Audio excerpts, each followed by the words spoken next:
Hello guys, তো আজকে স্নান দান করে একদম রেডি হয়ে পুজো টুজো দিয়ে চলে এসছে একদম তোমাদের সাথে ভিডিও শেয়ার করার জন্য, ভিডিও করার জন্য। তো এসেই আমি স্নান করে আমি কিন্তু ওপরে অন্য ঘরে কিন্তু পুজো দিয়ে দিয়েছি। এটা হচ্ছে এক্সট্রা করে আমি ঘরে আমার রুমের মধ্যেই একটা জায়গায় একটা আমি মহাদেবকে রেখেছি, শিব ঠাকুরকে রেখেছি, সেখানে একটু পুজো দিয়ে ওই প্রদীপ জ্বালিয়ে রেখেছি। এটা আমার অনেকটা আগেরই ইচ্ছে ছিল, তো আমার খুব ভালো লাগে শিব ঠাকুরটা। এটা কিন্তু বাবা নিজে হাতে বানিয়েছে। তো দেখো এখানে কিন্তু আগে একটা অন্য মিটকেস ছিল, তো এখন এই এই যে কম্পিউটার টেবিলটা এখানে নিয়ে আসা হয়েছে। তো তারপরে সোজা চলে গেছি রান্নার ওখানে, যেহেতু আজকে মাও নেই, আজকে বাড়িতে কেউই নেই বর্তমানে। বাবার কাছে দোকানে, ওর কাছে অফিসে, মা গেছে শিলিগুড়িতে। তো তাড়াতাড়ি করে চলো রান্নাটা করে নিই। তার জন্য আমি কিন্তু আগে সবজি কেটে নিচ্ছি। এবার সবজিগুলো দেখে হয়তো তোমরা বুঝতে পারছো যে এটা কিন্তু মাছের তরকারি হবে, যেহেতু বড় বড় করে সবজি কাটা হচ্ছে, জন্য মাছের ঝোল করবো এটা দিয়ে। আর একটু চচ্চড়ি করবো, বাট ওটা কাটা আমি দেখাইনি, কারণ দেখো চচ্চড়ি কাটতে অনেকটা সময় লাগে, সেটা দেখাতে অনেকটা সময় লেগেছে। যেহেতু আমার কোনো ক্যামেরাম্যান ছিল না যে একটু একটু করে কেউ দেখাবে, আমাকে নিজেই করতে হচ্ছে মোবাইলটা দেখে। তো আমি যেটুকু পারছি তোমাদের সাথে শেয়ার করছি। আর আমার এমনিতেও মানে এরকম হয় না যে কেউ থাকে ক্যামেরা ধরার মতো, নিজেই ক্যামেরা রেখে করতে লাগে।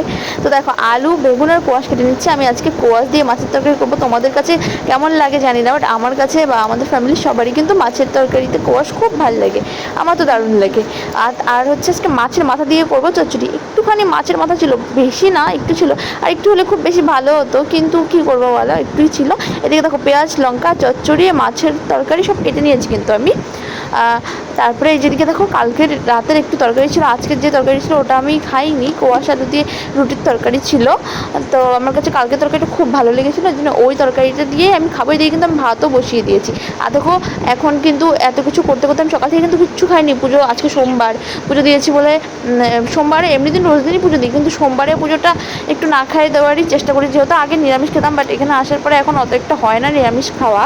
তো আমি চেষ্টা করি যতক্ষণ পুজো না দিই, মানে পুজো দেওয়ার আগে পর্যন্ত নিরামিষ চালাতে চেষ্টা করি। তো আজকে আমি না খেয়েই দিয়েছি পুজো।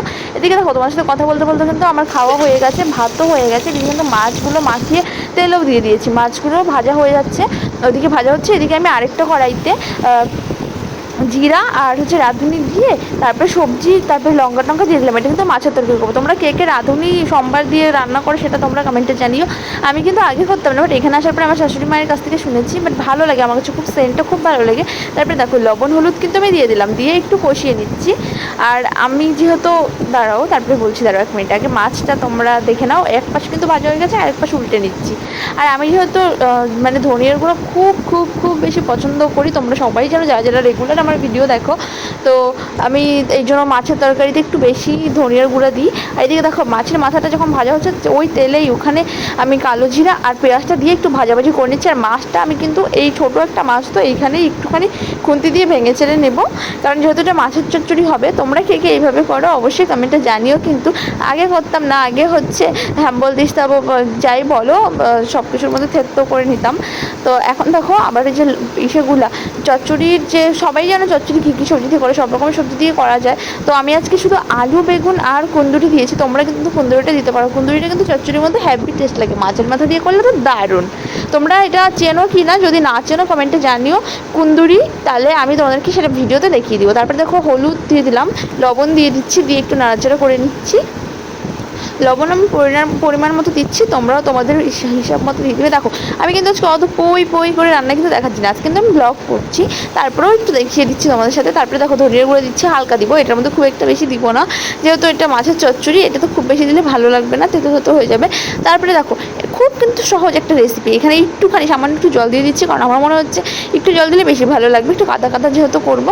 তোমরা চাইলে নাও দিতে পারো। তারপরে এদিকে তরকারি কিন্তু আমার প্রায় হয়ে এসছে, এখন খালি ঝোল দিয়ে একটুখানি মানে বক উঠবে, তারপরে হচ্ছে নামিয়ে দেবো ওই জিরে তেজপাতা আর রাঁধুনি সস দিয়ে। তারপরে দেখো রান্না করলেই তো আর হয় না, রান্নার পরে তো পরিপাটি করে সব কিছু গুছিয়ে নিতে হয়, তাই আমি একটু ঘরটাকে মুছে টুছে নিচ্ছি। তারপরে এদিকে এখন কড়াইগুলো আছে, কড়াই বাসন যা যা আছে, আরও কিছু আমি রান্না করতে করতেই ধুয়ে নিয়েছি। রান্না করার সময় অনেক কিছুই ময়লা হয়ে যায়, তো সব কিছু আবার ধুয়ে নিয়েছি আগেই। তো এখন বাকি লাস্টে কড়াই দুটো ছিল আর একটা প্লেট একটা খুন্তি ছিল, তো এগুলোকে আগে ধুয়ে নিই, তারপরে আবার ঝাড়টা দিতে হবে। একদম পরিষ্কার করে ঝাড়টা দিয়ে তারপরে হচ্ছে ঘর থেকে চলে যাব। একদম মানে আজকে এতটা গরম, ঘর থেকে বলতে আমার রুমে চলে যাব, রান্নাঘরে তো রান্না হয়, তো প্রচণ্ড গরম লাগে। এদিকে দেখো আমার এই দেখো ধোয়া টোয়া সব কিন্তু হয়ে যাচ্ছে। আমি কিন্তু এর আগে হয়তো কোনো দিন এইভাবে তোমাদের সাথে বাসন টাসন ধোয়া খুব একটা দেখাইনি, তো আজকে দেখাচ্ছি কারণ মনে হলো অনেক দিন থেকে এরকম ব্লগ দেওয়া হয় না, তো দিয়ে অনেক আগে একদিন দেখিয়েছিলাম বিয়ের আগে। তো ঝাড়টা দিয়ে দেখো ঘুমে চলে এসেছে, আর গরমে দেখো আমার মুখের অবস্থা, ঘেমে চলে শেষ। একটু মুখটা ধুয়েও আসলাম, দেখো ধুয়ে একটু মুছে নিচ্ছি, ফ্যানের তলে বসলাম। মানে আমার মুখটা কি হয়ে গেছে, এত হারে গরম, ঘেমে শেষ আমি।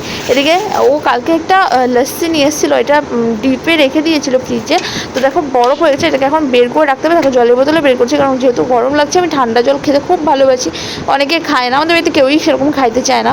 তারপরে এটা একটু বের করে রেখে দিলাম বাটিতে। এই দেখো অনেকক্ষণ পরে এটা হয়ে গেছে তোমার একদম লস্যি, মানে বরফটা গলে গেছে, এখন একটু ঢেলে খেয়ে নিচ্ছি। আর আমার এই ডেলি ব্লগগুলো তোমাদের যদি ভালো লাগে অবশ্যই কমেন্টে জানাবে, তাহলে আমি চেষ্টা করব ডেলি ব্লগ দেওয়ার, মানে রোজ দিন দেওয়ার চেষ্টা করব। তো চলো আজকের মতো এখানেই টাটা, আসবো আবার একটা নতুন ভিডিও নিয়ে।